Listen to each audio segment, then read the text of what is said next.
Hero यांग काई को देखते हैं, जिसकी फाइट उसके सेट के बाकी डिसाइपल्स से हो रही थी। एक एक करके वो डिसाइपल्स उसे मार्शल आर्ट की इस फाइट के दौरान काफी बुरी तरीके से पीटने लगते हैं। दूर से उसकी इस फाइट को कोई नोटिस कर रहा था और वो उसके नाम पर सर्कस लगाते जा रहा था।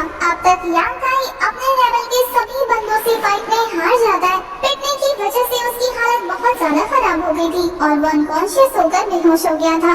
उसके एल्डर भी उसकी ये हालत देखने के बाद बहुत ज्यादा डिसअपॉइंटेड हो जाते हैं। सभी फाइट में उसकी वीक परफॉर्मेंस को देखने के बाद लिंग पवेलियन के एल्डर उसे अपने पीक में बुलाते हैं, जहाँ जाने पर वो उसके मेरिडियंस और बोन्स को चेक करके काफी गुस्से में बता रहे थे कि तुम्हारी बोन्स बचपन से ही बहुत ज्यादा वीक है और वो मार्शल आर्ट प्रैक्टिस करने के लिए बिल्कुल भी सूटेबल नहीं। तो बेहतर होगा कि तुम जितनी जल्दी हो सके उतनी जल्दी माउंटेन से नीचे चले जाओ। एल्डर की बातें सुनने के बाद यांग काई बहुत ज्यादा घबरा जाता है। वो मास्टर से रिक्वेस्ट कर रहा था कि प्लीज मास्टर, मुझे प्रैक्टिस करनी है, आप मुझे सेट से ना निकालें, मैं दिल से मार्शल आर्ट की स्किल्स को सीखना चाहता हूँ। ये सुनकर एल्डर यांग काई को बताते हैं कि सेट रूल के हिसाब से अगर तुम यहाँ से नहीं जाना चाहते तो फिर तुम्हें सेट में रहने के लिए यहाँ के छोटे मोटे काम करने होंगे। तुम्हें हर दिन यहाँ रहने और प्रैक्टिस करने के लिए स्लेव की तरह काम करना होगा। क्या तुम इसके लिए तैयार हो? यांग काई को बस मार्शल आर्ट और कल्टीवेशन सीखनी थी, इसलिए वो खुशी खुशी रेडी हो जाता है। यांग काई तो मास्टर को शुक्रिया कहने लगता है उसे सेट में रुकने देने के लिए, पर मास्टर उसे साफ साफ कह देते हैं कि देखो लड़के, अगर तुमने 3 सालों में टैपर्ड बॉडी की 3rd लेवल को ब्रेक थ्रू नहीं किया तो फिर तुम्हें हमेशा हमेशा के लिए इस सेट से एक्सपेल कर दिया जाएगा। ये सुनने के बाद कि उसके पास 3 साल है, वो कहता है कि मास्टर, अगर मैं 3 सालों में भी बॉडी टैपर्ड की 3rd लेवल से ऊपर नहीं बढ़ पाया तो फिर आपको कुछ भी कहने की जरूरत नहीं होगी, मैं खुद ही ये सेट छोड़कर चला जाऊंगा। कुछ दिनों बाद का सीन दिखाते हैं जहाँ यांग काई को एक डिसाइपल ने फाइट के लिए चैलेंज किया था और वो चैलेंज को एक्सेप्ट करते हुए फाइट के लिए रेडी हो जाता है, जहाँ वो खुद को इंट्रोड्यूस करते हुए कहता है कि मैं यांग काई बॉडी टैपर्ड रैंक की 3rd लेवल पर हूँ। उसका सामने वाला ओपोनेंट बहुत ज्यादा एरोगेंट लगता था। वो खुद को इंट्रोड्यूस करते हुए बताता है, मेरा नाम ज़ो डिंगजुन है और मैं बॉडी टैपर्ड की 5th लेवल पर हूँ। उन दोनों के लेवल्स को सुनने के बाद वहाँ मौजूद डिसाइपल्स में से एक लड़की कहती है कि ये तो कितना ज्यादा अनफेयर है ना, एक 5th लेवल का बंदा एक 3rd लेवल के बंदे के साथ फाइट कर रहा है। इस फाइट में तो साफ साफ पता लग रहा है कि किसकी जीत होने वाली है। यहाँ हमें पता लगता है कि बच्चे यांग काई को कितना ज्यादा नीचा समझते हैं, क्योंकि उनमें से एक लड़का कह रहा था कि तुम्हें नहीं पता कि यांग काई और ज़ो डिंगजुन क्लासमेट हैं, इसलिए वो एक दूसरे को चैलेंज कर सकते हैं। इसके अलावा तुम्हें नहीं पता कि यांग काई के अलावा हमारे पूरे सेट में कोई भी 3rd लेवल पर नहीं है, इसलिए हर कोई उसे ही फाइट के लिए चैलेंज करेगा, क्योंकि उसे हराकर पॉइंट्स हासिल करना बहुत आसान है। इनफैक्ट मैं तो खुद भी कुछ दिनों में उसे चैलेंज करके अपने पॉइंट्स बढ़वाऊंगा। उसकी बातें सुनने के बाद वहाँ पर एक और दूसरा डिसाइपल आकर कहता है कि आखिर तुम्हारी हिम्मत कैसे हुई मुझसे मेरे पॉइंट्स चुराने की? सेट रूल के हिसाब से आप हर 5 दिन में किसी न किसी डिसाइपल को फाइट के लिए चैलेंज कर सकते हैं, इसलिए 5 दिन बाद मैं खुद यांग काई को फाइट के लिए चैलेंज करूंगा। अफसोस तब तक तो इसकी इंजरीज भी हील नहीं हुई होंगी और इसे आसानी से हराकर मुझे फ्री के पॉइंट्स मिल जाएंगे। अब थोड़ी ही देर में उन दोनों की फाइट शुरू होने वाली थी, जहां हमारा हीरो यांग काई एक जबरदस्त जंप लगाते हुए एक पावरफुल फीस्ट उस बंदे को दे मारता है, लेकिन 5th लेवल पर होने की वजह से उसकी बॉडी बिल्कुल पत्थर जैसी हार्ड थी। जैसे ही दोनों के पंचेस आपस में टकराते हैं, वीक बोन होने की वजह से यांग काई को काफी ज्यादा दर्द हो रहा था। वो तो अपने मन में सोचने लगता है कि सच में इस बंदे की बॉडी तो बिल्कुल पत्थर जैसी हार्ड है, पर वो फिर भी हार नहीं मानता और फिर से फाइट करने लगता है। ये देखने के बाद उसका सामने वाला ओपोनेंट कह रहा था, इस लड़के को 3 साल का वक्त दिया था एल्डर ने, हमें तो लगा था कि ये पहले ही साल में हमसे पिट पिटा के यहाँ से भाग जाएगा, लेकिन इसने 3 सालों में खुद को इतना ज्यादा पुश किया है, हमेशा प्रैक्टिस करता रहता था। सेट में ऐसा कोई बंदा नहीं है जिसने इसकी पिटाई ना की हो, लेकिन फिर भी ये हर बार किसी न किसी के चैलेंज को एक्सेप्ट करके अपनी कुटाई लगवाता रहता है, लेकिन आज मैं इसका ये रिकॉर्ड तोड़ दूंगा। ये बोलने के बाद वो बंदा यांग काई की जम की धुलाई कर रहा था। वैसे तो यांग काई इस बंदे को हराने में कामयाब नहीं रहता, लेकिन लेकिन वो हार भी नहीं मानता। दूर से ये फाइट एक नकाब पहने लड़की नोटिस कर रही थी, जो हर किसी के फाइट को नोटिस करती है और जीतने वाले को पॉइंट्स देती है। वो भी यांग काई की हिम्मत को देखने के बाद इक्वली हैरान थी। वहाँ मौजूद किसी को भी समझ नहीं आता कि इतना पिटने के बाद भी ये लड़का वापस से फाइट के लिए कैसे खड़ा हो सकता है। यहाँ थर्ड लेवल पर होने के बावजूद भी यांग काई अपने ओपोनेंट को परेशान कर चुका था, जिस बात से चिढ़कर उसका ओपोनेंट जाओ उसे उठाकर जमीन पर पटक देता है। बच्चे उसे चारों तरफ से घेर लेते हैं। वो तो सोच रहे थे कि क्या इस लड़के को मरने से डर नहीं लगता। इतनी ज्यादा बुरी हालत होने के बावजूद भी ये हार नहीं मान रहा।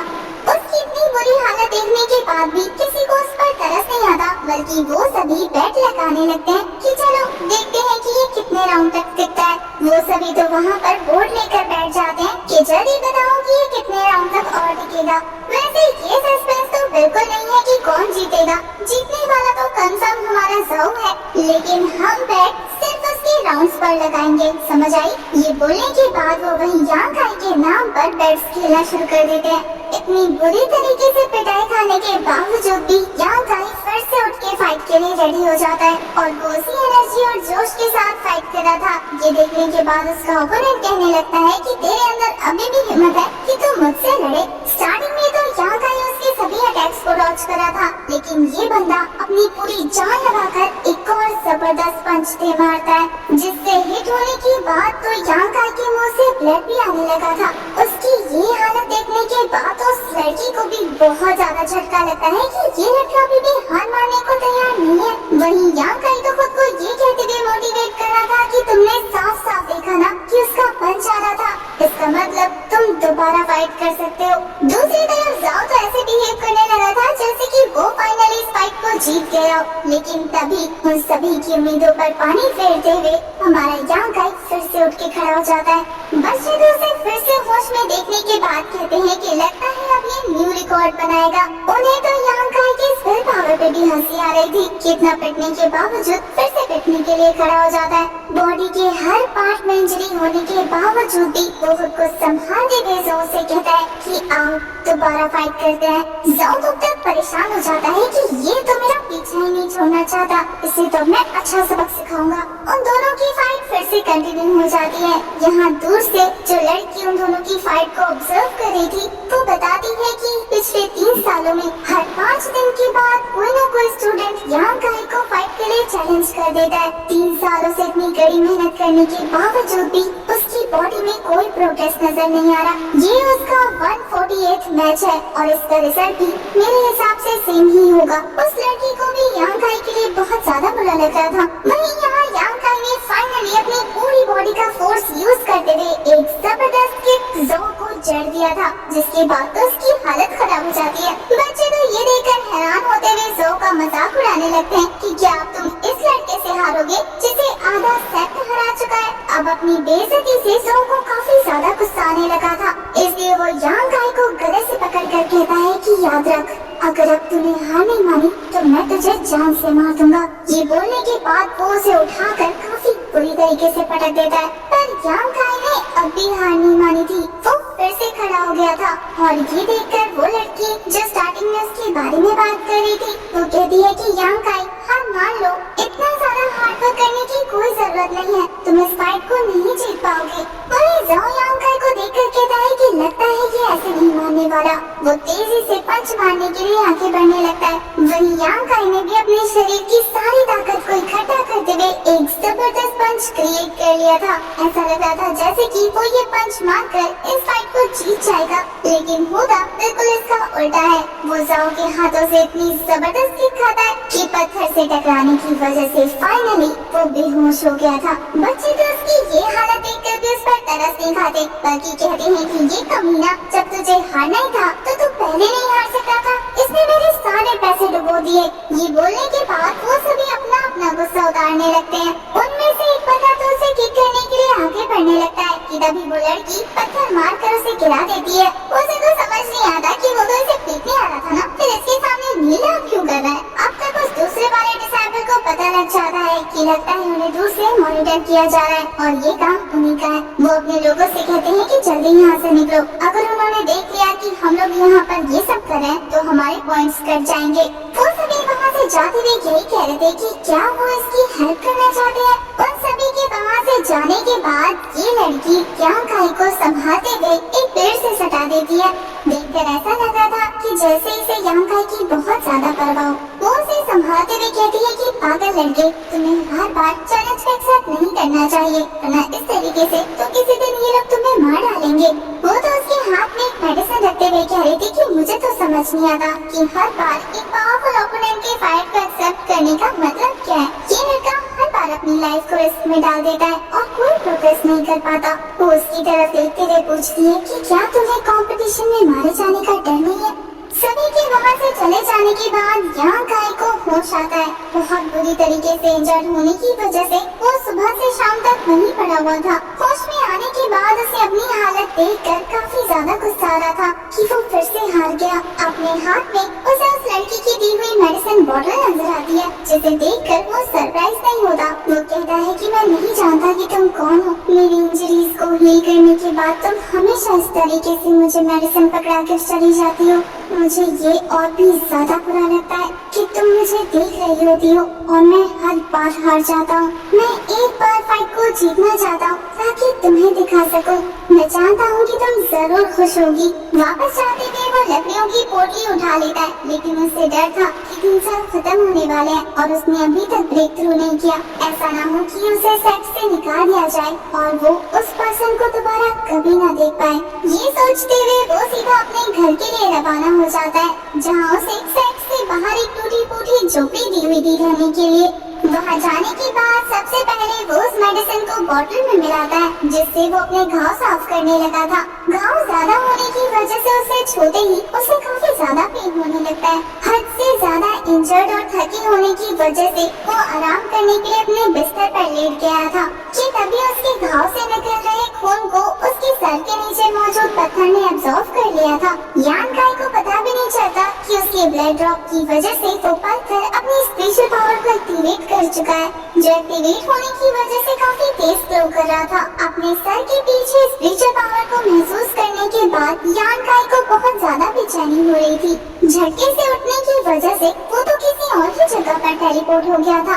अपने आसपास की जगह उसे बहुत ज्यादा अजीब लगती है। वहाँ पर मौजूद था तो सिर्फ वही स्पिरिचुअल पत्थर, जिसे देखने के बाद यांग काई उसे पहचान जाता है। उस पत्थर को वहाँ देखने के बाद उसे समझ नहीं आता कि पिलो की तरह यूज होने वाला ये पत्थर आखिर इतना ग्लो क्यों कर रहा है। अपनी क्यूरियोसिटी को शांत करने के लिए जैसे ही वो उस पत्थर को टच करने वाला था, वो स्टोन फिर से उसके हाथ पर मौजूद ब्लड को एब्जॉर्ब करते हुए उसे कुछ गोल्डन वर्ड्स दिखाता है, जिसे पढ़ने के बाद यांग काई को पता लग गया था कि ये कोई पत्थर नहीं बल्कि एक सीक्रेट बुक है, वो भी एंशिएंट टाइम की, जिसमें मार्शल आर्ट से जुड़े हुए काफी सारे हिडन टेक्निक्स मौजूद हैं। वो उस बुक को हासिल करने के लिए उसके पीछे दौड़ने लगता है। हमें दिखाते हैं कि रियल वर्ल्ड में उसकी बॉडी लेटी हुई थी और वो तो बस सपने में था। उस बुक का पीछा करते हुए यांग काई एक क्लिफ के किनारे पहुंच जाता है, जहां से वो बस गिरने ही वाला था। पर तभी अचानक से उसके पीछे डेंजुंग अपीयर हो गया था, जो उसे पंच मारते हुए क्लिफ से नीचे लटका देता है। वो तो यांग काई से कह रहा था कि अगर तुम बचना चाहते हो तो तुम्हें अपनी हार माननी होगी, मैं तुम्हें ऊपर खींच लूंगा। पर यांग काई साफ साफ मना कर देता है कि वो खुद ऊपर आ जाएगा, उसे उसकी हेल्प की कोई जरूरत नहीं। डिंगजुन को ये बात बिल्कुल पसंद नहीं आती। वो उसके हाथ पर अपना पाँव रखते हुए कह रहा था कि मैं तुम्हें ऊपर आने दूंगा तब ना, जब तक तुम हार नहीं मान लेते मैं तुम्हें ऊपर नहीं आने दूंगा। यांग काई समझ आता है कि कुछ तो गड़बड़ है, क्योंकि अगर ये ज़ोउ डिंगजुन होता तो उसे हराने के बाद यहाँ से चुपचाप निकल जाता।